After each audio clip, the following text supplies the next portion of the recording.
എൻ്റെ പേര് ജിനി, ഇതെൻ്റെ ഹസ്ബൻഡ് പോളി. ഞങ്ങൾ തൃശ്ശൂർ ജില്ലയിൽ മാളയിൽ നിന്ന് വരുന്നു. ഞാൻ 2022 സെപ്റ്റംബർ 19 ആദ്യമായിട്ട് ഉടമ്പടി എടുക്കുന്നത്. അങ്ങനെ ഉടമ്പടിയോട് വലിയ വിശ്വാസമൊന്നും ആദ്യം ഉണ്ടായിരുന്നില്ല. പിന്നെ ഞങ്ങളുടെ ചുറ്റുവട്ടത്തുള്ളവരും റിലേറ്റീവ്സൊക്കെ ഉടമ്പടി എടുക്കുകയും മാതാവിനെ പറ്റി പറയുകയൊക്കെ ചെയ്തപ്പോൾ ഉടമ്പടി എടുക്കണമെന്നൊരാഗ്രഹം തോന്നി. അങ്ങനെ ആഗ്രഹം തോന്നാനുണ്ട് ഒരു കാരണം എനിക്ക് 3 മക്കളാണ്. 3 പേരും ബോർഡ് എക്സാമാണ്. കാരണം മൂത്തവൻ BCom ഫൈനൽ ഇയർ, രണ്ടാമത്തവൻ +2, മൂന്നാമത്തത് മോള് 10. അപ്പോൾ എന്തായാലും ഉടമ്പടി എടുത്തേക്കാം, പ്രാർത്ഥിക്കാം എന്നൊക്കെ കരുതി ഞാൻ ഉടമ്പടി എടുത്തു. ഉടമ്പടി പ്രകാരമുള്ള കാര്യങ്ങളൊക്കെ ഞാൻ ഭംഗിയായിട്ട് നിർവഹിച്ചു കൊണ്ടുപോയി. എല്ലാ ദിവസവും പ്രത്യക്ഷീകരണ പ്രാർത്ഥന മുടങ്ങാതെ ചൊല്ലി, നേർച്ച വസ്തുക്കൾ ഉപയോഗിച്ച് ഞാൻ തൈലം പൂശി ദിവസവും പ്രാർത്ഥിക്കുകയൊക്കെ ചെയ്യും. അപ്പോൾ കഴിഞ്ഞ 2022 ഒക്ടോബറിലെ ജപമാല റാലിക്ക് പോകാനായിട്ട് എല്ലാവരും ഒരുങ്ങിയപ്പോൾ എനിക്കും ഒരു ആഗ്രഹം ജപമാല റാലിയിൽ പങ്കെടുക്കണമെന്ന്. അങ്ങനെ ജപമാല റാലിക്ക് വേണ്ടി വെറുതെ അങ്ങ് പോയാൽ പോരല്ലോ, നന്നായിട്ട് പ്രാർത്ഥിച്ച് ഒരുങ്ങി പോകേണ്ടതെന്ന് വെച്ചാൽ ദിവസവും മുടങ്ങാതെ തന്നെ ബൈബിൾ വായിക്കുകയൊക്കെ ചെയ്ത് ഉറങ്ങുന്നതിന് മുൻപ് എങ്ങനെയും ബൈബിൾ വായിച്ചിട്ടേ ഞാൻ കിടക്കാറുള്ളൂ. അങ്ങനെ ജപമാല റാലിക്ക് പോരുന്നതിൻ്റെ ഒരാഴ്ച മുന്നേ ഞാൻ ബൈബിൾ വായിച്ചുകൊണ്ടിരിക്കലേ പെട്ടെന്ന് എൻ്റെ റൈറ്റ് ബ്രസ്റ്റിൽ ഒരു ചെറിയ ലംബ് എനിക്ക് കാണാൻ പറ്റി. പക്ഷെ ഞാൻ അപ്പോഴൊന്നും വീട്ടിൽ പറഞ്ഞില്ല. കാരണം എന്താണെന്ന് വെച്ചാൽ എന്നെ ജപമാല റാലിക്ക് വിട്ടില്ലെങ്കിലോ, അപ്പോൾ അതുകൊണ്ട് പറഞ്ഞില്ല. എനിക്കങ്ങനെ പ്രത്യേകിച്ച് വേദനയോ പ്രശ്നങ്ങളോ ഒന്നും ഉണ്ടായിരുന്നില്ല. ഞാനതവിടെ ഇരിക്കട്ടെ എന്ന് കണക്കാക്കി അങ്ങനെ കൊണ്ടു നടന്നു. പിന്നെ ജനുവരി ആയപ്പോഴേക്കും എൻ്റെ റൈറ്റ് ഹാൻഡ് അനങ്ങാതായി. എനിക്ക് ജോലിയൊന്നും ചെയ്യാൻ പറ്റണില്ല, വീട്ടിൽ പിള്ളേരെ കാര്യങ്ങളൊന്നും ഭംഗിയായിട്ട് നോക്കാൻ പറ്റണില്ല. അപ്പോൾ ഞാൻ വീട്ടിൽ പറഞ്ഞു, എനിക്ക് എന്തായാലും ഡോക്ടറെ കാണണം, എന്താണെന്ന് അറിയില്ലല്ലോ എന്ന് പറഞ്ഞു. അങ്ങനെ ഞങ്ങൾ ഡോക്ടറെ കാണാനായിട്ടൊരു ഗൈനക്കോളജിസ്റ്റിനെ ചെന്ന് കണ്ടു. അപ്പോൾ ഡോക്ടർ പറഞ്ഞു പെട്ടെന്ന് എന്നെ സ്കാൻ ചെയ്യണം എന്ന് പറഞ്ഞു. സ്കാൻ ചെയ്ത റിസൾട്ട് കണ്ടപ്പോൾ ഡോക്ടർ പറഞ്ഞു എത്രയും പെട്ടെന്ന് ഒരു സർജനെ കാണാൻ പറഞ്ഞു. അങ്ങനെ സർജനെ കാണാൻ പറഞ്ഞപ്പോൾ തന്നെ അന്ന് തന്നെ ഉച്ച കഴിഞ്ഞിട്ട് വീണ്ടും വേറൊരു ഹോസ്പിറ്റലിൽ പോയി സർജനെ കണ്ടു. സർജനെ കണ്ടപ്പോൾ സർജൻ എന്നോട് പറഞ്ഞു ഇത് ബയോപ്സിക്ക് എടുക്കണമെന്ന് പറഞ്ഞു. ബയോപ്സി എന്ന് കേട്ടപ്പോൾ തന്നെ വളരെ വിഷമമായി. കാരണം എന്തിനാണ് ഇങ്ങനെ ബയോപ്സി ചെയ്യണം, എന്താണ് അസുഖം എന്നുള്ളൊരു പേടിയായിരുന്നു. അങ്ങനെ ബയോപ്സിക്ക് എടുത്തപ്പോൾ ഡോക്ടർ പറഞ്ഞു എന്തെങ്കിലും പ്രശ്നമുണ്ടെങ്കിൽ 10 ദിവസത്തിനുള്ളിൽ ഞങ്ങൾ വിളിച്ചറിയിക്കാം, പ്രശ്നമൊന്നുമില്ലെങ്കിൽ 10-ാം ദിവസം വന്നാൽ മതി എന്ന് പറഞ്ഞു. അങ്ങനെ ഞങ്ങൾ 10 ദിവസമായിട്ടും വിളിക്കണ കാണാതായപ്പോൾ ഞങ്ങളെല്ലാവരും കൂടെ ഡോക്ടറെ കാണാൻ ചെന്നു.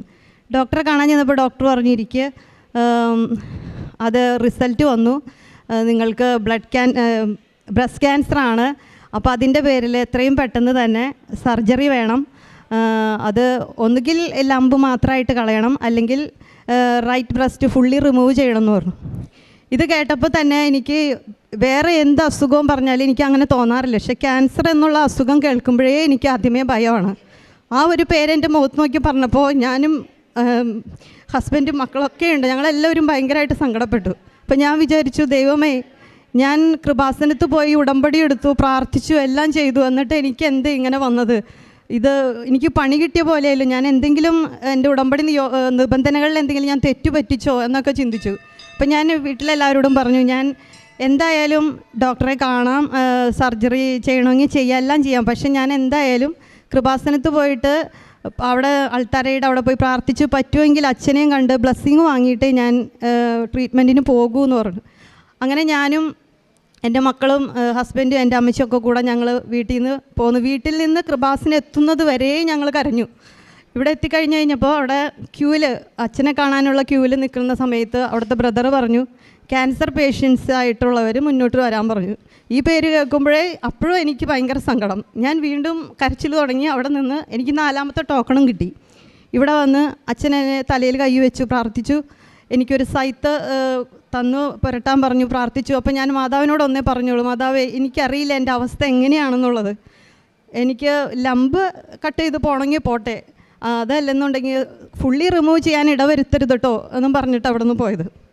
അങ്ങനെ ഞങ്ങൾ രാജഗിരി ഹോസ്പിറ്റലിൽ പോയി ഡോക്ടറെ കണ്ടു. ഡോക്ടർ പറഞ്ഞു ടെസ്റ്റൊക്കെ ചെയ്യണം, അത് കഴിഞ്ഞിട്ട് അങ്ങനെ പെട്ടെന്ന് സർജറിയുടെ ആവശ്യമൊന്നും വരുന്നില്ല, നിങ്ങൾ സമാധാനമായിട്ട് ചെയ്താൽ മതി, പൊയ്ക്കോ എന്ന് പറഞ്ഞു വിട്ടു. പക്ഷേ ടെസ്റ്റ് കഴിഞ്ഞ് 5ാമത്തെ ദിവസം തന്നെ ഹോസ്പിറ്റലിൽ നിന്ന് ഫോൺ വന്നു, എത്രയും പെട്ടെന്ന് തന്നെ സർജറി വേണമെന്ന് പറഞ്ഞു. അങ്ങനെ സർജറിക്ക് കൊണ്ടുപോയി. ഫെബ്രുവരി 11 സർജറി കഴിഞ്ഞു. സർജറി കഴിഞ്ഞ് ഞാൻ ഓപ്പറേഷൻ തിയേറ്ററിൽ നിന്ന് തൊട്ടടുത്ത റൂമിലേക്ക് മാറ്റിയപ്പോൾ ഞാൻ കിടക്കുന്ന കിടക്കയുടെ ബെഡിൻ്റെ അരികിലായിട്ട് ആരോ ഇരുന്ന് എന്നെ നെറ്റിയിൽ തടവുന്നതായിട്ട് എനിക്ക് തോന്നി. അപ്പോൾ ഞാൻ വിചാരിച്ചു എൻ്റെ ബൈസ്റ്റാൻഡേഴ്സായിട്ട് എൻ്റെ അടുത്ത് നിൽക്കുന്നത് എൻ്റെ മേമയും എൻ്റെ സിസ്റ്ററുമാണ്. അപ്പോൾ ഇവരിൽ ആരെങ്കിലും ആയിരിക്കും എന്ന് കണക്കാക്കിയിട്ട് കുറച്ച് കഴിഞ്ഞപ്പോൾ എൻ്റെ മേമ വന്നപ്പോൾ ഞാൻ ചോദിച്ചു, മേമ എൻ്റെ ബെഡിൽ വന്നിട്ടുണ്ടായിരുന്നോ, എൻ്റെ തലയിൽ നെറ്റിയിൽ തടവിയോ എന്ന് ചോദിച്ചു. അപ്പോൾ മേമ പറഞ്ഞു, ഇവിടെ തന്നെ വരാൻ ഞങ്ങൾക്ക് അനുവാദമില്ല, പിന്നെ എങ്ങനെ ഓപ്പറേഷൻ തിയേറ്ററിൻ്റെ ഉള്ളിലേക്ക് ഞാൻ വരണേ? അതാവില്ല, നീ ഇപ്പോൾ ഓപ്പറേഷന് പോകുന്നതിന് മുന്നേ ഒക്കെ നന്നായി പ്രാർത്ഥിച്ചിരുന്നല്ലോ, മാതാവിനെ വിളിച്ച് പ്രാർത്ഥിച്ചു, ഞങ്ങൾ തിരികെ എത്തിച്ചു വെച്ചു, പ്രാർത്ഥനയൊക്കെ കഴിഞ്ഞിട്ടാണ് ഞാൻ ഓപ്പറേഷന് പോയത്. അപ്പോൾ അമ്മ മാതാവായിരിക്കും വന്നതെന്ന് ഞാൻ അങ്ങനെ പൂർണ്ണമായി തന്നെ വിശ്വസിച്ചു. അത് കഴിഞ്ഞ് ഡോക്ടർ ഓപ്പറേഷൻ കഴിഞ്ഞപ്പോൾ ബൈസ്റ്റാൻഡറെ വിളിച്ചിട്ട് പറഞ്ഞു, നമ്മൾ വിചാരിച്ച പോലെയല്ല, കുറച്ച് ബുദ്ധിമുട്ടുണ്ട്, അപ്പോൾ അതിൻ്റെ പേരിൽ കീമോ വേണം, 6 കീമോ വേണം, പിന്നെ റേഡിയേഷനും വേണ്ടി വരും, അത് എത്ര എണ്ണമെന്ന് പറയാൻ പറ്റില്ല, അപ്പോൾ അതുകൊണ്ട് അതൊക്കെ ചെയ്യണം എന്ന് പറഞ്ഞിട്ട് വിട്ടു. അപ്പോൾ അത് ഗ്രേഡ് 3 2 ടൈപ്പുണ്ട്, അതായത് സ്റ്റേജ് 2 ഗ്രേഡ് 3. അതിൽ എൻ്റെ ഗ്രേഡ് 3 ആണ് സ്റ്റേജ് 2. അത് ഗ്രേഡ് 3 എന്ന് പറഞ്ഞു കഴിഞ്ഞാൽ ഹൈ ഗ്രേഡാണ്, എന്ന് പറഞ്ഞാൽ സ്പ്രെഡ് ചെയ്യാൻ ചാൻസ് ഉള്ള ക്യാൻസറാണ്. അപ്പോൾ അത് ഇവരോട് പറഞ്ഞപ്പോൾ അവർ എൻ്റെ അടുത്ത് പറഞ്ഞില്ല, അവർ ഭയങ്കരമായിട്ട് വിഷമിച്ചു എല്ലാവരും. അങ്ങനെ ഞങ്ങൾ ഇത് ഓപ്പറേഷനൊക്കെ കഴിഞ്ഞ് വീട്ടിലേക്ക് പോന്നു. വീണ്ടും എന്നെ കീമോ ചെയ്യാനായിട്ട് ഞാൻ ലക്ഷൂർ ഹോസ്പിറ്റലിൽ ഡോക്ടറെ പോയി കണ്ടു. അങ്ങനെ 6 കീമോ ചെയ്തുകൊണ്ടിരിക്കൽ മൂന്നാമത്തെ കീമോ കഴിഞ്ഞ് കഴിഞ്ഞപ്പോൾ, മൂന്നാമത്തെ കീമോ ഒരു മാർച്ച് 10 ആയിരുന്നു എനിക്ക് മൂന്നാമത്തെ കീമോ ചെയ്യണം. മൂന്നാമത്തെ കീമോ കഴിഞ്ഞ് 6-ാം ദിവസം എനിക്ക് പെട്ടെന്ന് ഭയങ്കര ഷിവറിങ്ങും ഫീവറും അതുപോലെ തന്നെ ലൂസ് മോഷൻ, വൊമിറ്റിങ്, ബ്ലീഡിങ്, അങ്ങനെ ഇല്ലാത്ത അസുഖങ്ങളൊന്നുമില്ല, ഭയങ്കര ബുദ്ധിമുട്ടായി. അപ്പോൾ ലക്ഷൂറിലേക്ക് വിളിച്ചു പറഞ്ഞപ്പോൾ അവർ പറഞ്ഞു, തൊട്ടടുത്ത ഹോസ്പിറ്റലിൽ കാണിക്ക്, അത്രയും ബുദ്ധിമുട്ടാണെങ്കിൽ കീമോ കഴിഞ്ഞ പേഷ്യൻ്റ് എല്ലാം ഇങ്ങോട്ട് കൊണ്ടുവരാൻ പറ്റില്ല, അപ്പോൾ അതുകൊണ്ട് അവിടെ കാണിക്കാൻ പറഞ്ഞു. തൊട്ടടുത്ത ഹോസ്പിറ്റൽ സെൻറ്റ് ജെയിംസ് ഹോസ്പിറ്റലിൽ കൊണ്ടുപോയി അവിടെ പോയി ട്രിപ്പ് ഇട്ടു, കാര്യങ്ങളൊക്കെ ചെയ്തു. വൈകുന്നേരം ഇപ്പോൾ ചെറുതായിട്ട് കുറഞ്ഞപ്പോൾ ഞാൻ വീട്ടിലേക്ക് പോന്നു. പക്ഷേ വീട്ടിലേക്ക് പോന്നപ്പോൾ 10 മടങ്ങ് വർധനവിൽ തന്നെ വീണ്ടും ഈ സംഭവങ്ങളൊക്കെ കൂടിക്കൊണ്ടിരുന്നു. അങ്ങനെ ഞാൻ പറഞ്ഞു, പിറ്റേ ദിവസം ഞങ്ങളുടെ പള്ളിയിൽ ഇങ്ങനെ പുതുഞായറാഴ്ച തിരുനാളാണ്, അപ്പോൾ ശനിയാഴ്ചയാണ് എനിക്ക് രാത്രി വയ്യാതാവുന്നത്. അപ്പോൾ കുട്ടികൾ എന്നോട് ചോദിച്ചു, മമ്മി ഞങ്ങൾ പള്ളിയിലേക്ക് പോകണോ, മമ്മിക്ക് തീരെ എന്തെങ്കിലും ബുദ്ധിമുട്ടുണ്ടോ എന്ന് ചോദിച്ചു. അപ്പോൾ ഞാൻ, നിങ്ങളൊക്കെ പള്ളിയിൽ പൊക്കോ, പ്രാർത്ഥിച്ചു, എനിക്ക് വലിയ കുഴപ്പമൊന്നുമില്ല, അങ്ങനെ എന്തെങ്കിലും ബുദ്ധിമുട്ടുണ്ടെങ്കിൽ നമുക്ക് പോകാമെന്ന് പറഞ്ഞു. അങ്ങനെ പുതുഞായറാഴ്ച അന്ന് രാത്രി ഞങ്ങളുടെ വീട്ടിൽ ഒരുപാട് പേര് വന്ന് പോയിക്കൊണ്ടിരുന്നു. അന്ന് രാത്രിയായപ്പോൾ എനിക്ക് തീരെ പറ്റുന്നില്ല. ഞാൻ എൻ്റെ അമ്മച്ചിയോട് പറഞ്ഞു, അമ്മച്ചി നമ്മുടെ വണ്ടിയിൽ എനിക്ക് പോകാൻ പറ്റില്ല, എനിക്ക് ഇരുന്ന് പോകാൻ പറ്റില്ല, എന്നെ കിടത്തി തന്നെ കൊണ്ടുപോകണം, കാരണം എനിക്ക് തീരെ വയ്യ. അപ്പോൾ ഇവർ ആംബുലൻസ് വിളിച്ചു, എന്നെ കൊണ്ട് ലക്ഷൂറിലേക്ക് 45 മിനിറ്റ് കൊണ്ട് മാളയിൽ നിന്നും ലക്ഷൂർ ഹോസ്പിറ്റലിലേക്ക് എന്നെ എത്തിച്ചു. പോകും വഴിയിൽ ആ ആംബുലൻസിൽ എന്നെ മെയിൽ നേഴ്സ് ഉണ്ടായിരുന്നു. മെയിൽ നേഴ്സ് പറഞ്ഞു, ആൾക്ക് BP ലോ ആയിക്കൊണ്ടിരിക്കുകയാണ്, തൊട്ടടുത്ത ഹോസ്പിറ്റലിൽ കയറി ഇഞ്ചക്ഷൻ ചെയ്യണം എന്ന് പറഞ്ഞു. അപ്പോൾ ഇവർ പറഞ്ഞു, വേണ്ട, എത്രയും പെട്ടെന്ന് അങ്ങോട്ടേക്ക് തന്നെ എന്ന് പറഞ്ഞിട്ട് ഞങ്ങൾ ലക്ഷൂറിലെത്തി. അവിടെ ചെന്ന് കഴിഞ്ഞപ്പോൾ അവർ കാഷ്വാലിറ്റിയിലാണ് ചെന്നപ്പോൾ തന്നെ കാണിച്ച്. അവർ നോക്കിയിട്ട് പറഞ്ഞു, കൊറോണയാണ് ഇത്, കീമോ കഴിഞ്ഞ് 6 ദിവസത്തെ പേഷ്യൻറ്റിന് കൊറോണ വരാൻ പാടില്ല, കൊറോണ വന്നതിൻ്റെ പേരിൽ ആളുടെ BP ലോ ആയി, അതുപോലെ തന്നെ സോഡിയം കുറഞ്ഞു, ബ്ലഡ് ഒട്ടുമില്ല, ബ്ലഡ് കൗണ്ട് കുറഞ്ഞു, ഫീവർ നിൽക്കുന്നില്ല, ഭയങ്കര ഷിവറിങ്, ഭയങ്കര പ്രശ്നം. അപ്പോൾ അവർ പെട്ടെന്ന് എന്നെ കൊറോണ വാർഡിലേക്ക് മാറ്റി. അപ്പോൾ ഒരാളെ ബൈസ്റ്റാൻഡറായിട്ട് അവിടെ നിർത്തുള്ളൂ. അങ്ങനെ ഞാനും എൻ്റെ മേമയും കൂടെ അവിടെ നിന്നു. അങ്ങനെ ഒരു ദിവസം അവരെന്നെ മരുന്നുകളൊക്കെ തന്നിട്ടൊന്നും എൻ്റെ ബോഡി റിയാക്ട് ചെയ്യുന്നില്ല മരുന്നുകളോട്, അതായത് ഒന്നും എനിക്ക് ഏൽക്കുന്നില്ല, എൻ്റെ ബ്ലഡ് കൂടുന്നില്ല, എൻ്റെ പനി കുറയുന്നില്ല, ബ്ലഡ് കയറ്റാൻ നോക്കുന്നുണ്ട്, പക്ഷേ പനി കുറയാത്തതുകൊണ്ട് ബ്ലഡ് കയറ്റാൻ പറ്റുന്നില്ല. അങ്ങനെ ഒരുപാട് പ്രശ്നങ്ങളായി. അപ്പോൾ അവർ പറഞ്ഞു, എന്തായാലും ആളെ ഒന്നുകൂടെ നമുക്ക് നോക്കാം, ബ്ലഡ് കയറ്റാനുള്ള ആളെയൊക്കെ അപ്പോഴേക്കും റെഡിയാക്കി. അങ്ങനെ എൻ്റെ മേമനെ വിളിച്ചിട്ട് പറഞ്ഞു, ആളെ ICUലേക്ക് ഷിഫ്റ്റ് ചെയ്യണം. അപ്പോൾ ആളുടെ ഹസ്ബൻഡിൻ്റെ നമ്പർ എനിക്ക് തായോ, ഞാൻ വിളിച്ച് പറയട്ടെ, കാരണം ആൾ ക്രിട്ടിക്കൽ സ്റ്റേജിലാണ്, ഇനി ജിനിയെ ഇങ്ങോട്ട് കിട്ടുമോ ഇല്ലെന്നൊന്നും നമുക്ക് പറയാൻ പറ്റില്ല, അപ്പോൾ അതുകൊണ്ട് എത്രയും പെട്ടെന്ന് ICUലേക്ക് ഷിഫ്റ്റ് ചെയ്യണമെന്ന് പറഞ്ഞു. മേം ഇത് കേട്ട പാടാകെ തകർന്നുപോയി, കാരണം വീട്ടിലാരെയും അറിയിക്കാൻ പറ്റുന്നില്ല, കാരണം ആൾ വയ്യാതിരിക്കണം, പിള്ളേർക്ക് എക്സാമും കാര്യങ്ങളൊക്കെ ആയിട്ട്. അപ്പോൾ മേമ പറഞ്ഞു, വേണ്ട, ഞാൻ എല്ലാവരും അറിയിച്ചേക്കാന്ന് പറഞ്ഞ് എൻ്റെ ബന്ധത്തിലും വീട്ടുകാരൊക്കെ എന്നെ കാണാൻ വേണ്ടി ICUലെത്തി. അത് കഴിഞ്ഞ് എന്നെ ICUലേക്ക് കയറ്റി. അവിടെ ചെന്ന് കഴിഞ്ഞപ്പോഴും ഇതുപോലെ തന്നെ എന്നിലൊരു മാറ്റവും സംഭവിക്കുന്നില്ല. പക്ഷേ എനിക്ക് ഓർമ്മയുണ്ട് എന്താണ് സംഭവിക്കുന്നത്. ഡോക്ടേഴ്സ് എപ്പോഴും എൻ്റെ അടുത്ത് വരുന്നുണ്ട്, പോകുന്നുണ്ട്, അവർ പറയുന്നതൊക്കെ എനിക്ക് മനസ്സിലാവണമുണ്ട്. അപ്പോൾ അവർ പറയുന്നുണ്ട് ഇനിയിപ്പോൾ ഒന്നും ചെയ്യാനില്ല ആൾക്ക്. റൈറ്റ് ഹാൻഡിൽ എനിക്ക് ഒന്നും ചെയ്യാൻ പറ്റില്ല, അത് സർജറി ചെയ്തതിന് ശേഷം ഒന്നും ചെയ്യാൻ പറ്റില്ല. ലെഫ്റ്റ് ഹാൻഡിലാണെങ്കിൽ എൻ്റെ വെയിനൊന്നും കിട്ടുന്നുമില്ല. അപ്പോൾ അവർ പറഞ്ഞു അവസാനമായിട്ട് നമുക്ക് ചാനലിട്ട് നോക്കാം എന്ന് പറഞ്ഞു. അപ്പോഴും എൻ്റെ കയ്യിൽ കൊന്തയും മാതാവിൻ്റെ ലോക്കറ്റും കയ്യിലിങ്ങനെ ഇറുക്കി പിടിച്ചുകൊണ്ട് നിൽക്കുക. അപ്പോൾ എൻ്റെ അടുത്ത് എൻ്റെ നോക്കുന്ന നഴ്സുമാർ എന്നോട് ചോദിച്ചു, ആൻറ്റി കൃപാസന മാതാവിൻ്റെ ആളാണല്ലേ, കാരണം കയ്യിൽ കൊന്തയൊക്കെ ഉണ്ടല്ലോ എന്ന് പറഞ്ഞു. അപ്പോഴും ഞാൻ അതിന് മറുപടി പറയണില്ല, കാരണം എനിക്ക് മറുപടി പറയാൻ പറ്റണില്ല. ഞാൻ മരണത്തെ കണ്ടുകൊണ്ട് കിടക്കല്ലേ, അപ്പോൾ പിന്നെ എന്ത് പറയും. ഞാൻ എന്ന് മാത്രം പറഞ്ഞു. അത് കഴിഞ്ഞപ്പോൾ ഡോക്ടർ പറഞ്ഞു ഇനി അവസാനമായിട്ട് ഞങ്ങൾക്ക് ചെയ്യാൻ പറ്റിയത് ആൾക്ക് ചാനലിടാം, കഴുത്തിലൊരു ചാനലിട്ട് നോക്കാം, എന്നിട്ട് എന്താവുമെന്ന് അപ്പം നമുക്ക് നോക്കാമെന്ന് പറഞ്ഞു. അങ്ങനെ അവർ എനിക്ക് ചാനൽ ഇടാൻ വേണ്ടി ബൈസ്റ്റാൻഡർ എടുത്ത് ചോദിച്ചപ്പോൾ മേമ സമ്മതം പറഞ്ഞു, നിങ്ങൾ എവിടെ വേണേലും എന്ത് വേണേലും ചെയ്തോ, ജീവനോടെ ഞങ്ങൾക്ക് ആളെ തിരിച്ച് കിട്ടിയാൽ മതി എന്ന് പറഞ്ഞു. അപ്പോൾ അതിനിടയിൽ ഞാനൊരു ചെറിയ മയക്കത്തിൽ പോയപ്പോൾ ഞാൻ ശരിക്കും കാണുകയാണ് കുറേ റോസാപ്പൂക്കൾ ഇങ്ങനെ വാനിലേക്ക് ഉയർന്ന് പൊന്തിക്കൊണ്ടിരിക്കുക. അതിൻ്റെ നടുവിലൊരു വൈറ്റ് റോസാപ്പൂവിൻ്റെ നടുവിൽ എൻ്റെ മുഖം മാത്രം. അപ്പം ഞാൻ മനസ്സിൽ ഉറപ്പിച്ചു, ദൈവമേ ഞാൻ പോവുകയാണ്, ഇതോടുകൂടി എൻ്റെ കാര്യം കഴിഞ്ഞു, ഞാൻ പോവുകയാണ്. എന്നാൽ അവസാനമായിട്ട് മാതാവിനോട് എനിക്കൊരു വാക്ക് പറയണമല്ലോ. ഞാൻ കൊന്ത കയ്യിൽ ഇങ്ങനെ മുറുക്കി പിടിച്ചിട്ട് ഞാൻ പറഞ്ഞു, അമ്മേ എനിക്ക് 3 മക്കളുണ്ട്, അവരെങ്ങും എത്തിയിട്ടില്ല, ഒരു സ്ഥലത്തും അവരെത്തിയിട്ടില്ല. അപ്പോൾ എനിക്ക് അവരെ ഒന്ന് കുറച്ച് നാളും കൂടി കാണണമെന്ന് എനിക്ക് ആഗ്രഹമുണ്ട്, അധിക കാലമൊന്നും വേണ്ട, കുറച്ച് കാലം നീട്ടി തന്നൂടെ എന്ന് ചോദിച്ചിട്ട് പ്രാർത്ഥിച്ചു. അപ്പോഴാണ് അവർ എനിക്ക് ചാനലിടുന്ന കാര്യം പറയണത്. ഉടനെ അവർ വന്ന് ചാനലിട്ടു. 1 മണിക്കൂർ കഴിഞ്ഞപ്പോഴത്തേനും എൻ്റെ മേമയെ വിളിച്ചിട്ട് പറഞ്ഞു ബ്ലഡ് കൗണ്ട് കൂടി, BP കൂടി, ആൾ മെഡിസിനോടൊക്കെ റിയാക്ട് ചെയ്ത് തുടങ്ങി, പ്രശ്നങ്ങളൊന്നുമില്ല, ഞങ്ങൾ ICU പുറത്ത് കടത്താം, ഇന്നും കൂടി അവിടെ കിടക്കട്ടെ, നാളെ ICU പുറത്ത് കടത്താം, പ്രശ്നങ്ങളൊന്നുമില്ല എന്ന് പറഞ്ഞു. അപ്പോൾ എനിക്ക് സന്തോഷമായി, കാരണം എന്നെ വേഗം ICU പുറത്ത് കടത്തി. അത് കഴിഞ്ഞ് ICU പുറത്ത് കടത്തുന്ന ദിവസമാണ് ചേട്ടൻ എൻ്റെ 1ാമത്തെ കീമോ, ലക്ഷർ ഹോസ്പിറ്റലിൽ 1ാമത്തെ കീമോ നടന്നുകൊണ്ടിരിക്കുന്ന സമയത്ത് ചേട്ടനൊരു പനി വന്നു. പനി വന്നിട്ട് 2ാമത്തെ കീമോ 15 ദിവസം കഴിയുമ്പോഴാണ്, 22ാം ദിവസം. അപ്പോഴും ഈ പനി മാറുന്നില്ല. പനി മാറാതായി കഴിഞ്ഞപ്പോൾ എൻ്റെ കൂടെ വരാനായിട്ട് വേറെ ആരുമില്ല. അപ്പോൾ എൻ്റെ മേമയും എൻ്റെ സിസ്റ്ററും എൻ്റെ മോനും കൂടെയാണ് എന്നെ കൊണ്ടുപോകണത്. ചേട്ടനെ കൊണ്ടുപോകാനും പറ്റില്ല പനി. അപ്പോൾ ആളെ രാജഗിരി ഹോസ്പിറ്റലിൽ അഡ്മിറ്റ് ചെയ്തിട്ടാണ് ഞങ്ങൾ 2ാമത്തെ കീമോയ്ക്ക് വേണ്ടിയിട്ട് ലക്ഷറിലേക്ക് പോകണം. അങ്ങനെ 2ാമത്തെ കീമോ കഴിഞ്ഞ് തിരിച്ചു വന്നു കഴിഞ്ഞപ്പോൾ ആളും ഹോസ്പിറ്റലിൽ തന്നെയാണ്. പിറ്റേ ദിവസം ആളുടെ എല്ലാ ഫുൾ ചെക്കപ്പും ചെയ്ത്, എന്താ പനി എന്നറിയണമല്ലോ, ഫുൾ ചെക്കപ്പ് ചെയ്ത് കഴിഞ്ഞപ്പോൾ ഡോക്ടർ എൻ്റെ അവിടെയും ബൈസ്റ്റാൻഡറായിട്ട് മേമ എന്നെ നിൽക്കണം. അപ്പോൾ മേമനെ വിളിച്ചിട്ട് പറഞ്ഞു, പോളിയുടെ സ്ഥിതി അല്പം ബുദ്ധിമുട്ടാണ്, ആൾക്ക് ബ്ലഡ് ക്യാൻസറാണ്, അപ്പോൾ നിങ്ങൾ എത്രയും പെട്ടെന്ന് ബോൺ മാരോ ചെയ്യണം. അപ്പോൾ അത് ഇന്ന് തന്നെ ചെയ്യണം, കാരണം നീട്ടിക്കൊണ്ടുപോകാൻ പറ്റത്തില്ല, അപ്പോൾ പെട്ടെന്ന് ചെയ്യണമെന്ന് പറഞ്ഞു. അപ്പോൾ മേമ ചേട്ടൻ്റെ അടുത്ത് എന്നിട്ട് പറഞ്ഞു, അതെ ഇങ്ങനെയാണ്, ഒരു ബോൺ മാരോ ഒരു ടെസ്റ്റും കൂടി ഉണ്ട്, നീ അതിന് സമ്മതിക്കുക, അത് ചെയ്യണം എന്ന് പറഞ്ഞു. അപ്പോൾ ആൾ പറഞ്ഞു ഒരു രക്ഷയില്ല, ഞാൻ ചെയ്യാൻ സമ്മതിക്കില്ല, കാരണം പിള്ളേരെ പരീക്ഷ നടന്നുകൊണ്ടിരിക്കുക, അവളാണെങ്കിൽ കീമോ കഴിഞ്ഞ് ഒരു പരുവത്തിൽ വന്ന് കിടക്കണം, ഞാൻ ബോൺമാരെ ചെയ്ത് എനിക്ക് എന്താണ് പ്രശ്നം എന്ന് എനിക്കറിയില്ല, അതുകൊണ്ട് ഞാൻ ഒന്നും ചെയ്യില്ല എന്ന് പറഞ്ഞിട്ട് ആൾ പിടിവാശി പിടിച്ച് അവിടെ നിന്ന് പോന്നു. എക്സാം കഴിഞ്ഞ അന്ന് തന്നെ പിള്ളേരെയും കൂട്ടി ആൾ ജൂബിലി മിഷൻ ഹോസ്പിറ്റലിലേക്ക് പോയി.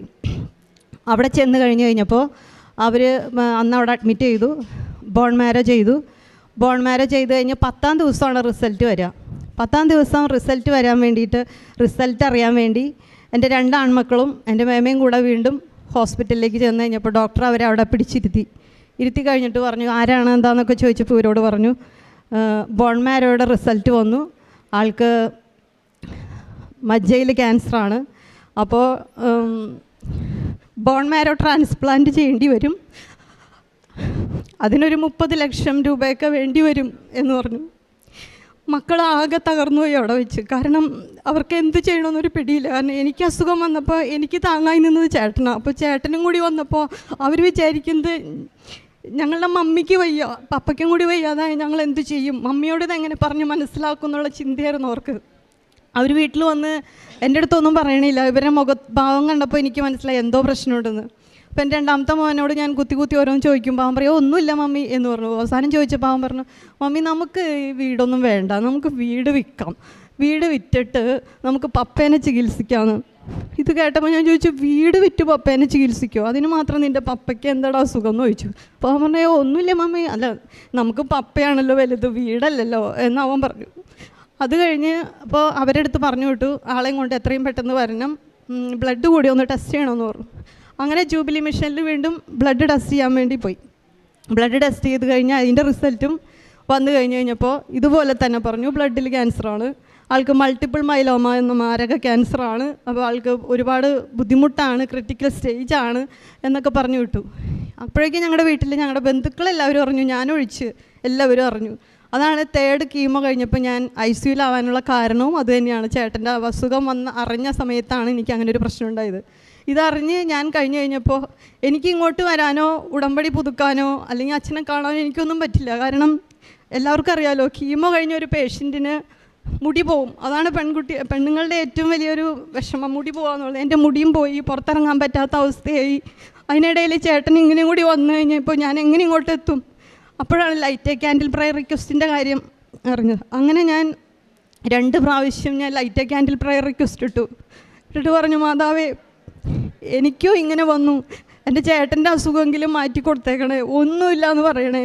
അങ്ങനെ പറയുവാണെങ്കിൽ ഞാൻ ചേട്ടനെയും കൊണ്ടുവന്ന് ആ അൾത്താരയിൽ വന്ന് ഞാൻ സാക്ഷ്യപ്പെടുത്തിയേക്കാം. എനിക്ക് വേറൊരു വഴിയില്ല, എന്നെ സഹായിക്കാൻ വേറെ ആരുമില്ല, അമ്മയോടല്ലാതെ ഞാൻ വേറെ ആരോടും പറയാം എന്ന് പറഞ്ഞിട്ട് ഞാൻ ഭയങ്കരമായിട്ട് കരഞ്ഞ് പ്രാർത്ഥിച്ചു. അപ്പോൾ ചേട്ടന് അസുഖം ഉണ്ടെന്ന് അറിഞ്ഞ അന്ന് തന്നെ എൻ്റെ കയ്യിലുള്ള ആ ഉടമ്പടി ലോക്കറ്റും കൊന്തയും കൂടെ ഞാൻ ചേട്ടൻ്റെ കഴുത്തിലിട്ട് കൊടുത്തു. പിന്നെ ആളതെനിക്ക് തരില്ല, കാരണം ആൾക്കത് ഊരി കഴിഞ്ഞ് കഴിയുമ്പോൾ ആൾക്കൊരു വല്ലാത്തൊരു വിഷമം, അത് എൻ്റെ കയ്യിലിരിക്കട്ടെ എന്ന് പറഞ്ഞു. അപ്പോൾ ഞാനും കരുതി എന്നേക്കാൾ വലിയ അസുഖമാണല്ലോ ആൾക്കന്ന്, ആളുടെ കയ്യിലിരിക്കട്ടെ എന്ന് കണക്കാക്കി ആൾക്ക് കൊടുത്തു.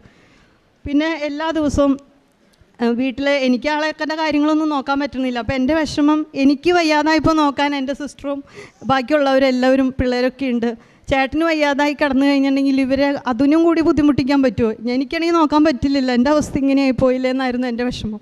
അപ്പോൾ ഉടമ്പടിയിലെ ഉപ്പും തൈലമൊക്കെ എപ്പോഴും നെറ്റിയിൽ പുരട്ടി പ്രാർത്ഥിക്കും, ഉപ്പ് കഞ്ഞിയിലിട്ട് കൊടുക്കും. അങ്ങനെയൊക്കെ പ്രാർത്ഥിച്ച് കഴിഞ്ഞപ്പോൾ ആൾ പറഞ്ഞു, ഞാൻ അങ്ങനെ പെട്ടെന്നൊന്നും ട്രീറ്റ്മെൻറ്റ് എടുക്കാൻ തീരുമാനിക്കുന്നില്ല, അപ്പോൾ 16 ഇഞ്ചക്ഷൻ വേണമെന്നൊക്കെയാണ് പറഞ്ഞേക്കണേ.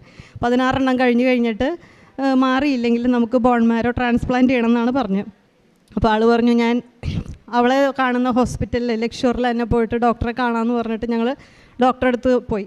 അവിടെ ചെന്ന് കഴിഞ്ഞപ്പോൾ അന്ന് ജൂബിലി മിഷനിലെടുത്ത സ്ലൈഡ് തന്നെയാണ് അവിടെ വീണ്ടും ടെസ്റ്റ് ചെയ്യുന്നത്. അപ്പോൾ രാജഗിരിയിൽ നിന്ന് പോന്നപ്പോൾ പറയുന്നത് കിഡ്നി കംപ്ലയിൻറ്റ്, വയറ്റിലൊരു മുഴ, ബ്ലഡ് ക്യാൻസർ, പിന്നെ ബോൺ മാരോ ടെസ്റ്റ് ചെയ്തപ്പോൾ അതിലും ക്യാൻസർ, പിന്നെ ഈ അസുഖമില്ലാത്തൊരു ഭാഗം ഈ ശരീരത്തിലില്ല. അപ്പോൾ ലക്ഷൂറിൽ ചെന്ന് കഴിഞ്ഞപ്പോൾ ഡോക്ടറെ അടുത്ത് ചോദിച്ചു, നിങ്ങൾ സ്ലൈഡ് കൊണ്ടുവന്നുണ്ടോ എന്ന് ചോദിച്ചു. അതേ സ്ലൈഡ് തന്നെയാണ് ജൂബിലിയിൽ ചെയ്ത അതേ സ്ലൈഡ് തന്നെയാണ് ലക്ഷൂറിലും ചെയ്യണേ. സ്ലൈഡ് കൊണ്ടു കൊടുത്തു. അതിൻ്റെ ടെസ്റ്റിന് അവർ വീണ്ടും ബയോപ്സിക്ക് അയച്ചു. അത് കഴിഞ്ഞ് അതിൻ്റെ റിസൾട്ട് വരുന്നത് 10-ാം ദിവസം. 10-ാം ദിവസം ചെന്ന് കഴിഞ്ഞപ്പോൾ ഡോക്ടർ നോക്കിയിട്ട് പറഞ്ഞു, ഇതിൽ ഇപ്പോൾ മെഡിസിൻ എടുക്കേണ്ടതായ ഒരു പ്രശ്നങ്ങളും ഇല്ല, ഒരു ഇഞ്ചക്ഷൻ്റെ ആവശ്യമില്ല, മെഡിസിൻ എടുക്കേണ്ടതായ യാതൊരു പ്രശ്നങ്ങളും ഞങ്ങൾ കാണുന്നില്ല. അപ്പോൾ അതിൻ്റെ പേരിൽ ഒരു കാര്യം ചെയ്യും, നിങ്ങൾ ബ്ലഡ് ഒന്ന് ടെസ്റ്റിന് കൊടുക്ക്, അതിൻ്റെ റിസൾട്ട് വരട്ടെ എന്ന് പറഞ്ഞു. അപ്പോൾ ഞാൻ ICUയിൽ നിന്ന് പുറത്തിറങ്ങുന്ന അന്നാണ് ചേട്ടന് അബ്ഡോമൻ സ്കാൻ ചെയ്യാൻ വേണ്ടിയിട്ട് കൊണ്ടുവരുന്നത്. കാരണം വയറ്റിൽ 2 മുഴയാണല്ലോ, അപ്പോൾ അതിന് വേണ്ടിയിട്ട് അന്നാണ് കൊണ്ടുവരുന്നത്. അപ്പോൾ ഞാൻ അവിടെ കിടന്ന് ഞാൻ പ്രാർത്ഥിച്ചു, എൻ്റെ അമ്മേ ഇത്രയും നേരം മുഴയോ എന്താണെന്ന് ചോദിച്ചാൽ എന്തൊക്കെ ഉണ്ടായിക്കോട്ടെ, പക്ഷേ ഇനി ആ റൂമിലേക്ക്, ആ സ്കാനിങ് റൂമിലേക്ക് പോയിട്ട് തിരിച്ചു വരുമ്പോൾ അങ്ങനെ ഒരു സംഭവം ഇല്ലെന്ന് പറയണം. കാരണം എനിക്ക് മാത്രമല്ല, എൻ്റെ കുടുംബത്തിന് മൊത്തം അമ്മയിലൊരു വിശ്വാസം, അതായത് കൃപാസന മാതാവിലൊരു വിശ്വാസം ഉണ്ടാവണം, അതിന് വേണ്ടിയിട്ട് അമ്മയെ ഒരു അത്ഭുതം പ്രവർത്തിച്ചേ പറ്റൂ എന്ന് പറഞ്ഞ് ഞാൻ അവിടെ കിടന്ന് പ്രാർത്ഥിച്ചു. ഇത് കഴിഞ്ഞ് ആ സ്കാനിങ്ങിൻ്റെ റിസൾട്ട് വന്നപ്പോൾ പറയാം, അങ്ങനെ ഒരു മുഴയില്ല എന്ന്, അങ്ങനെ ഒരു മുഴയേ ഇല്ല. അതുപോലെ തന്നെ ബ്ലഡിൻ്റെ റിസൾട്ട് 10-ാം ദിവസം വീണ്ടും ബ്ലഡിൻ്റെ റിസൾട്ട് വന്നു. അപ്പോഴും പറഞ്ഞു, മരുന്ന് എടുക്കേണ്ട സാഹചര്യം ഇപ്പോൾ കാണുന്നില്ല, ആൾക്ക് അങ്ങനെ വലിയ പ്രശ്നങ്ങളൊന്നും തന്നെ ഇപ്പോൾ ഇല്ല, മെഡിസിൻ്റെ എടുക്കണം പക്ഷേ ഇപ്പോൾ വേണ്ട എന്ന് പറഞ്ഞു. എന്നാലും ഞങ്ങൾ ഇടപെടാതെ ഇങ്ങനെ പ്രാർത്ഥിച്ചുകൊണ്ടിരുന്നു. ഈ കഴിഞ്ഞ നവംബർ 17-ാം തീയതി കഴിഞ്ഞ വെള്ളിയാഴ്ച വീണ്ടും ഞങ്ങൾ 2 പേരും ചെക്കപ്പിന് പോയിരുന്നു. പോയി കഴിഞ്ഞപ്പോഴും അപ്പോഴും ഡോക്ടർ, ഞങ്ങൾ പൈസയൊക്കെ കരുതി തന്നെ പോയത്, തന്നെ എന്താവുമെന്ന് പറയാൻ പറ്റില്ലല്ലോ. അവിടെ ചെന്ന് കഴിഞ്ഞപ്പോൾ പറഞ്ഞു, വേണ്ട ഒരു ടെസ്റ്റും ചെയ്യേണ്ട, ആൾക്ക് ഒരു പ്രശ്നവും ഇല്ല. കാരണം വെയിറ്റ് ലോസ് ഉണ്ടായിരുന്നു, 82 കിലോ ഉള്ള ആൾ പെട്ടെന്ന് 70 കിലോ ആയി, നടക്കാൻ വയ്യാതെ ഇങ്ങനെ വെച്ചൊക്കെ നടന്നുകൊണ്ടിരുന്നത്. ഇപ്പോൾ വെയിറ്റ് ലോസൊക്കെ ഒന്നുമില്ല, അപ്പോൾ നല്ല ആദ്യത്തെ പോലെ തന്നെ വെയിറ്റായി. പനി പിന്നെ ഒരിക്കലും ഇന്ന് വരെ, ആ പനി മാറിയിട്ട് ഇന്ന് വരെ പിന്നെ പനിയേ ഉണ്ടായിട്ടില്ല, ഭക്ഷണം കഴിക്കാനോ ഒന്നിനും ഒരു ബുദ്ധിമുട്ടുണ്ടായിട്ടില്ല. അങ്ങനെ അത് കഴിഞ്ഞ് ഞാൻ പറഞ്ഞില്ല, എൻ്റെ 3 മക്കളും BCom ഫൈനലും +2 10ലൊക്കെ ആയിരുന്നു. അവരുടെ എക്സാമിൻ്റെ സമയത്തായിരുന്നു ഞങ്ങളുടെ വീട്ടിൽ ഈ പ്രശ്നങ്ങളൊക്കെ നടക്കണേ. അപ്പോൾ എനിക്ക് അവരുടെ കാര്യങ്ങൾ ശ്രദ്ധിക്കാനോ, അവർ എക്സാമിന് പോകണ നേരത്ത് വന്ന് എൻ്റെ റൂമിൻ്റെ വാതിൽക്ക് വന്നിട്ട് മമ്മി ഞങ്ങൾ പോണ് പ്രാർത്ഥിച്ചോളൂ എന്ന് പറഞ്ഞാൽ അവർ പോവും. വന്നിട്ട് നിങ്ങൾക്ക് എക്സാം എളുപ്പമുണ്ടായോ ഇതൊന്നും ചോദിക്കാനുള്ള ഇതെനിക്കുണ്ടായിരുന്നില്ല, ഞാൻ ചോദിച്ചുമില്ല. പക്ഷേ മെയ് മാസത്തിൽ റിസൾട്ട് വന്നു കഴിഞ്ഞപ്പോൾ മോള് 10ലായിരുന്നു, അവൾക്ക് 9 A+ 1 A കിട്ടി. അതുപോലെ 2 ആൺമക്കൾക്കും വിചാരിച്ചതിൽ കൂടുതൽ മാർക്ക് കിട്ടുകയും ചെയ്തു. അവർക്ക് നല്ല റിസൾട്ടും ഉണ്ടായിരുന്നു. അപ്പോൾ ഞാൻ അതിക്കും മുൻപ് ഒരു പ്രാവശ്യം ഇവിടെ ഉടമ്പടി എടുക്കാൻ വന്നു കഴിഞ്ഞപ്പോൾ ഇവിടെ ഇങ്ങനെ മക്കൾക്ക് വേണ്ടി പ്രാർത്ഥിക്കാൻ വേണ്ടിയാണല്ലോ ഞാൻ ആദ്യമായിട്ട് വന്നത്. അപ്പോൾ അന്ന് ഇവിടെ പറയുന്നത് കേട്ടു ഒരു വചനം, കർത്താവ് നിൻ്റെ പുത്രരെ പഠിപ്പിക്കും, അവർ ശ്രേയസ് ആർജിക്കും, ഏഷ്യ 54:13 എന്ന വചനം. ഞാനത് എൻ്റെ ബുക്കിൽ ഒരു 50 പ്രാവശ്യം എഴുതി. പിന്നെ എനിക്ക് എഴുതാൻ പറ്റിയില്ല, എന്നെ കൈവേദന വന്നതുകൊണ്ട് ഞാൻ പിന്നെ എഴുതിയില്ല. അപ്പോൾ അങ്ങനെ എഴുതി പ്രാർത്ഥിച്ചു. മക്കൾക്കും നല്ല ഉന്നത വിജയം നൽകി ദൈവം അനുഗ്രഹിച്ചു. ഒരു ദിവസം പോലും മുടങ്ങാതെ തൈലം പുരട്ടി പ്രാർത്ഥിക്കുകയും ഒക്കെ ചെയ്തു. ഇവിടെ ഞാൻ ഫസ്റ്റ് ഉടമ്പടി എടുക്കാൻ വന്നു കഴിഞ്ഞപ്പോൾ എനിക്ക് അത്ര വലിയ സീരിയസ് ആയിട്ടുള്ള നിയോഗം ഉണ്ടായിരുന്നില്ല. അപ്പം ഞാനിങ്ങനെ ഞങ്ങളുടെ സ്വന്തം ഇടവക പള്ളിയിലേക്ക് പോകുമ്പോഴും രാവിലെ കുർബാനയ്ക്ക് പോകുമ്പോൾ ഞാൻ പ്രാർത്ഥിച്ചുകൊണ്ട് പോയിരുന്നത്. എന്താ അങ്ങനെ പ്രാർത്ഥിച്ചതെന്ന് എനിക്കറിയില്ല. പരിശുദ്ധ അമ്മയെ, കൃപാസനം പ്രസാദവര മാതാവേ, അമ്മയുടെ പ്രത്യക്ഷീകരണത്തിൻ്റെ ഒരു വലിയ സാക്ഷിയാക്കി എൻ്റെ കുടുംബത്തെ ഉയർത്തണമെന്ന് ഞാനിങ്ങനെ പറഞ്ഞുകൊണ്ടിരുന്നു.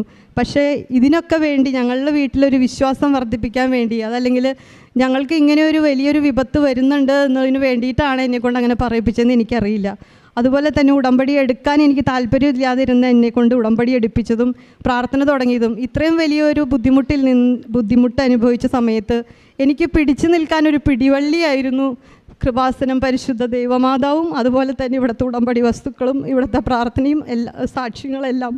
ഞാൻ കീമോ കഴിഞ്ഞ് വന്ന് കിടക്കുമ്പോൾ എൻ്റെ തലയ്ക്ക് ഭാഗത്ത് എപ്പോഴും സാക്ഷ്യങ്ങൾ വെച്ചിങ്ങനെ കേട്ടുകൊണ്ടിരിക്കും. അപ്പോൾ ഞാൻ വിചാരിക്കും, അതിനിടയിൽ ചേട്ടൻ്റെ പ്രശ്നങ്ങളും കൂടി അറിഞ്ഞപ്പോൾ അപ്പോഴും ഞാനിങ്ങനെ പ്രാർത്ഥിക്കും, ദൈവമേ ഞങ്ങൾ 2 പേരെയും ഒന്ന് സുഖപ്പെടുത്തിയിരുന്നെങ്കിൽ ആ തിരുനടയിൽ വന്നിട്ട് ആൾത്താരയിൽ നിന്ന് ഞങ്ങൾക്കും സാക്ഷ്യപ്പെടുത്താമായിരുന്നു എന്ന് വരെ പ്രാർത്ഥിച്ചു. അങ്ങനെ ഇപ്പോൾ യാതൊരു പ്രശ്നങ്ങളും ഇല്ല, ആളും സുഖമായിട്ടിരിക്കുന്നു. പരിശുദ്ധ അമ്മയ്ക്ക് തിരുക്കുമാരനും കോടാനുകോടി നന്ദി. പ്രാർത്ഥനയിൽ ഞാൻ ആദ്യം സ്ഥിരമായിട്ട് അങ്ങനെ ബൈബിൾ വായിക്കുന്ന ശീലമൊന്നും എനിക്ക് ഉണ്ടായിരുന്നില്ല. പക്ഷേ ഇപ്പോൾ ഈ അസുഖം, അതായത് 2023 ഞങ്ങളെ സംബന്ധിച്ചിടത്തോളം വല്ലാത്തൊരു വർഷമായിരുന്നു.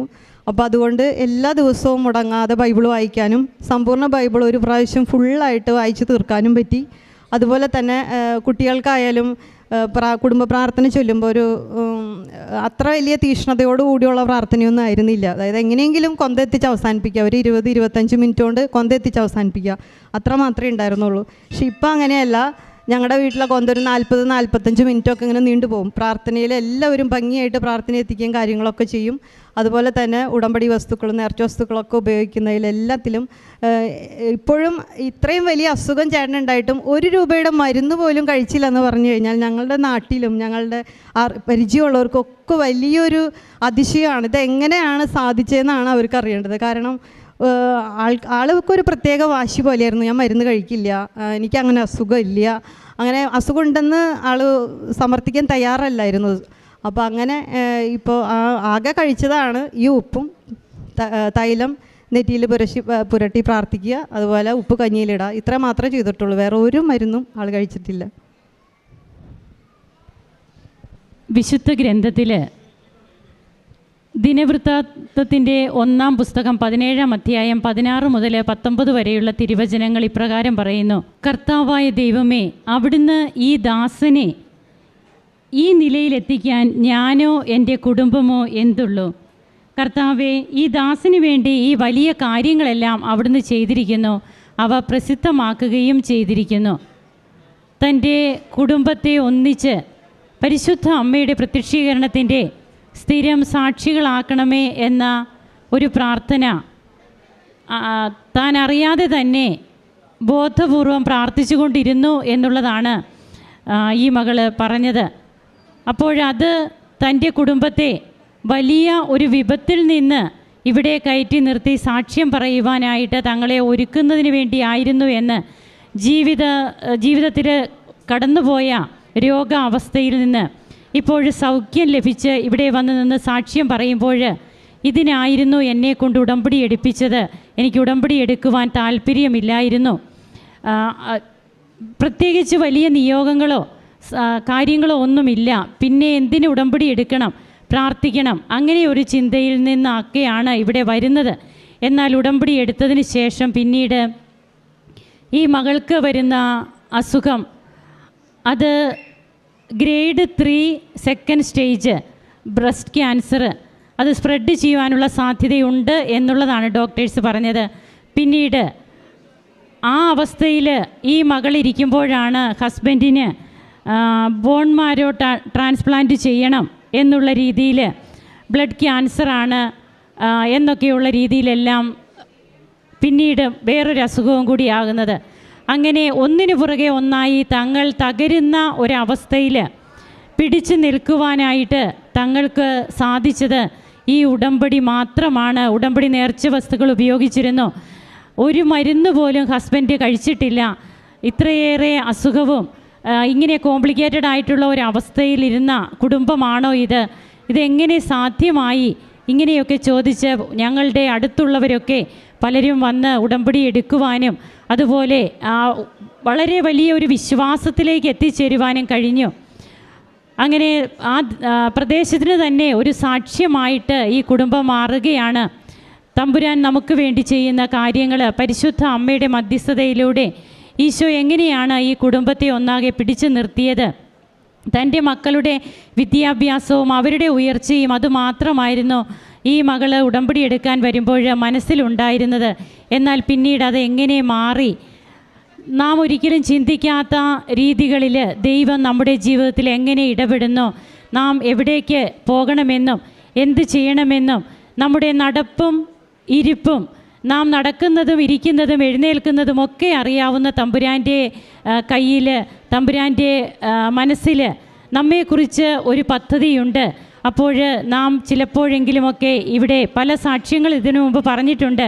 ഉടമ്പടി എടുക്കണമെന്ന ആഗ്രഹമൊന്നുമില്ല, എന്നാൽ ഇവിടെ വരുന്നു, ഉടമ്പടി എടുത്തു പോകുന്നു. അതിനുശേഷം പിന്നീട് ഓരോ കാര്യങ്ങൾ എങ്ങനെയാണ് പല ആപത്തുകളിൽ നിന്നും അനർത്ഥങ്ങളിൽ നിന്നുമൊക്കെ കുടുംബത്തെ ഒന്നാകെ വ്യക്തികളെയൊക്കെ പരിശുദ്ധ അമ്മയുടെ മധ്യസ്ഥതയിലൂടെ സംരക്ഷിക്കപ്പെടുന്നത് എന്നുള്ളതാണ്.